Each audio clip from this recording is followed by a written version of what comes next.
Agora são 7h36. Repita. 7h36.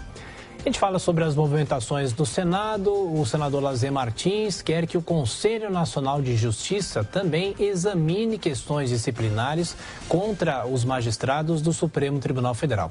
E o Jornal da Manhã recebe justamente o senador do Podemos do Rio Grande do Sul para falar sobre a proposta de emenda à Constituição que ele apresentou no Senado. Tudo bem, senador? Mais uma vez, bem-vindo. Muito obrigado por participar da programação da Jovem Pan. De que forma esse órgão vai poder contribuir para essa discussão? Bem-vindo, senador. Muito obrigado. Bom dia, Tiago Oberreich, a Adriana, os demais participantes, Cristina, Ricardo, Amanda, telespectadores e ouvintes da Jovem Pan.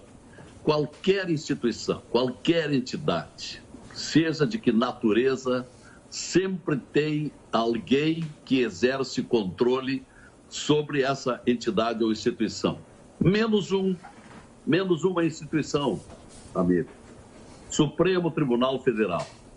E num sistema democrático como é o Brasil, não pode haver poder absoluto. Mas no Brasil, na prática existe. Que é o Supremo Tribunal Federal, que faz e acontece, e inclusive interfere nos outros poderes, como se tem visto, que é o Supremo Tribunal Federal. Por isso, eu protocolei uma PEC no sentido de que o Conselho Nacional de Justiça possa receber e processar. Vejam bem os dois verbos. Receber e processar. Porque julgar o Conselho Nacional de Justiça não pode, em razão de uma jurisprudência do próprio Supremo que não aceita ninguém acima dele. Os Supremos, como eles dizem, são Supremos. Então, por essa PEC, eu acrescento ao artigo 103B da Constituição um novo parágrafo, que é o parágrafo 8º, e que vai dizer o seguinte: compete ao Conselho receber e processar reclamações disciplinares contra ministros do Supremo Tribunal Federal, apresentadas por qualquer cidadão e que, se consideradas plausíveis pela maioria dos membros do Conselho, devem ser encaminhadas para apreciação do Tribunal, nos termos do artigo 102, etc. Bom, alguém dirá, sim, mas o próprio Tribunal vai julgar a reclamação contra eles mesmos. É verdade. Mas, pelo menos, se cria a oportunidade do cidadão brasileiro reclamar, isto é, trazer fatos que conspirem contra a justiça, contra o próprio Estado democrático, e criar, quem sabe lá, o constrangimento, porque virá a público essa reclamação, virá a público. Porque atualmente, meus amigos, o órgão, a instituição que deveria processar e julgar o ministro Supremo não funciona. Há décadas, o Senado Federal, que tem atribuição para julgar e processar ministro do Supremo, manda para o arquivo dezenas, centenas de denúncias contra ações sob o ponto de vista administrativo, não jurisdicional, porque jurisdicional não se discute.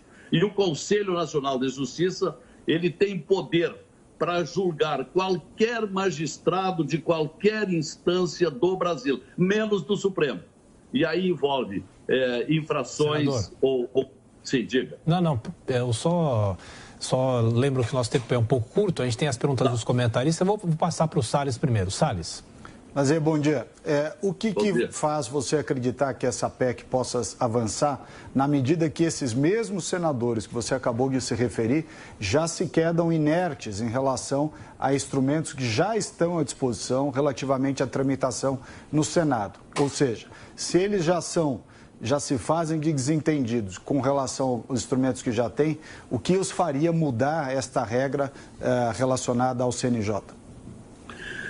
Olha, Ricardo, é a publicização.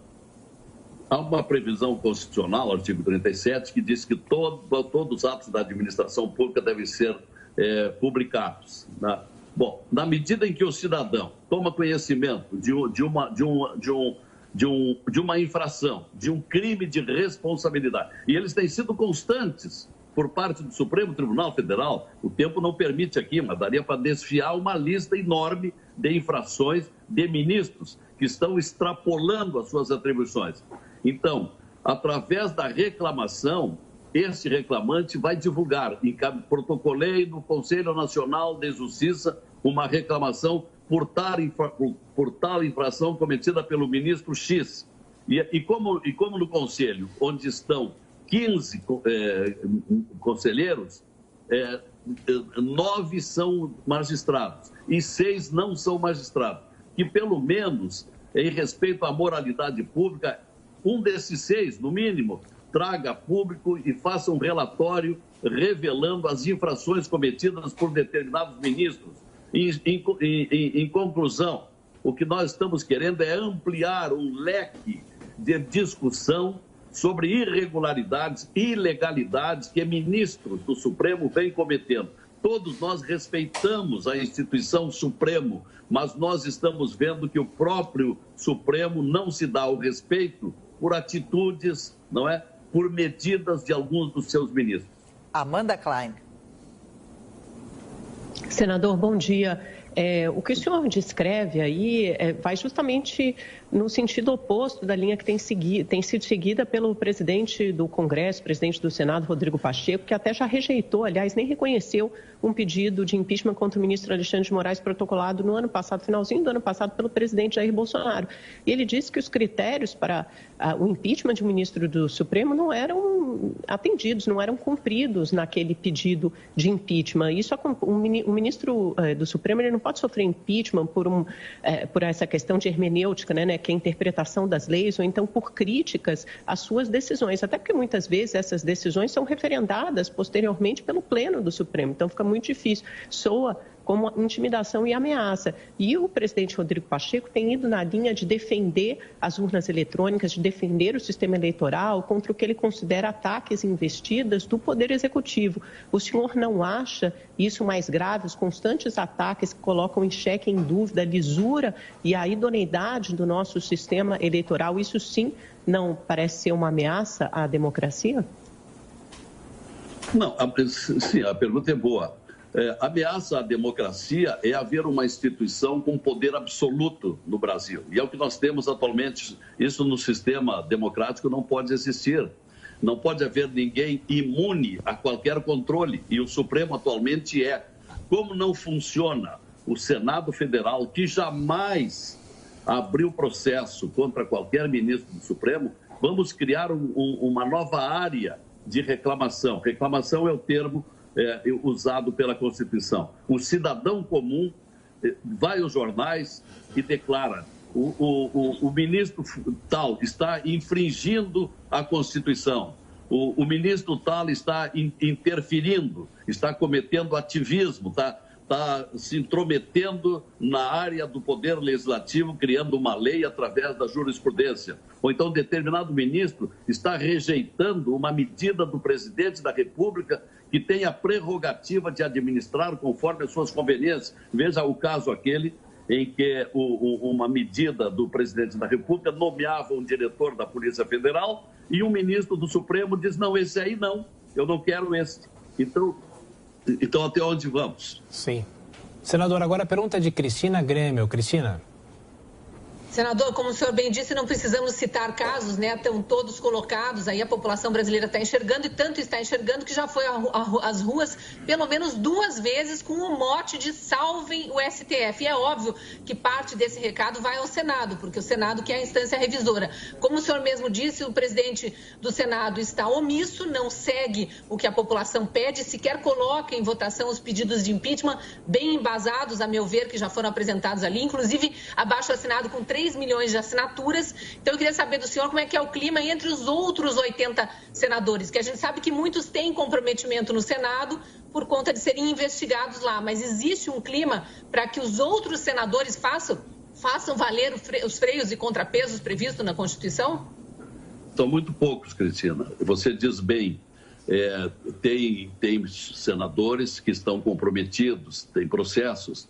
Tem outro fator que pouco tem se falado, é o terrível orçamento secreto que foi distribuído para uma infinidade de parlamentares, entre eles dezenas de senadores.